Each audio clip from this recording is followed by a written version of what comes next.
ಸಂಕಲ್ಪ Vani news. Truth, trust, transparency. Manvi ತಾಲೂಕಿನಲ್ಲಿ pulse polio ಕಾರ್ಯಕ್ರಮಕ್ಕೆ ಸಕಲ ಸಿದ್ಧತೆ ನಡೆಯುತ್ತಿದೆ. ತಹಶೀಲ್ದಾರ್ ಕಚೇರಿಯ ಸಭಾಂಗಣದಲ್ಲಿ ನಡೆದ ತಾಲೂಕಾ ಮಟ್ಟದ ಟಾಸ್ಕ್ ಫೋರ್ಸ್ ಸಭೆಯಲ್ಲಿ ಅಧಿಕಾರಿಗಳು ಕಾರ್ಯಕ್ರಮದ ಯಶಸ್ಸಿಗೆ ಅಗತ್ಯ ಕ್ರಮಗಳ ಬಗ್ಗೆ ಚರ್ಚಿಸಿದರು. ತಾಲೂಕಾ ಆರೋಗ್ಯಾಧಿಕಾರಿ ಡಾಕ್ಟರ್ ಶರಣ ಬಸವರಾಜು ಮಾತನಾಡಿ, ಜೂನ್ 28ರಂದು ನಡೆಯುವ ಪಲ್ಸ್ ಪೋಲಿಯೋ ದಿನದಂದು 0 ಇಂದ 5 ವರ್ಷದ ಎಲ್ಲ ಮಕ್ಕಳಿಗೆ 2 ಹನಿ ಪೋಲಿಯೋ ಲಸಿಕೆ ನೀಡಲಾಗುತ್ತಿದೆ ಎಂದು ತಿಳಿಸಿದರು.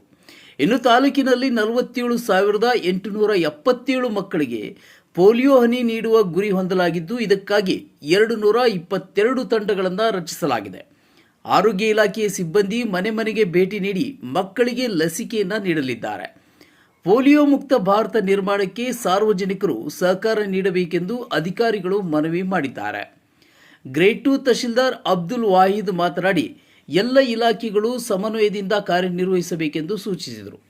ಗ್ರಾಮೀಣ ಭಾಗದಲ್ಲಿ ಜಾಗೃತಿ ಮೂಡಿಸಲು ಶಾಲಾ ವಿದ್ಯಾರ್ಥಿಗಳ ಮೂಲಕ ಜಾಥಾ ನಡೆಸುವಂತೆ ಶಿಕ್ಷಣ ಇಲಾಖೆಗೆ ಸೂಚನೆಯನ್ನು ನೀಡಲಾಗಿದೆ. ಸಭೆಯಲ್ಲಿ ವಿವಿಧ ಇಲಾಖೆ ಅಧಿಕಾರಿಗಳು ಹಾಗೂ ಆಶಾ ಕಾರ್ಯಕರ್ತರು ಭಾಗವಹಿಸಿದ್ದರು.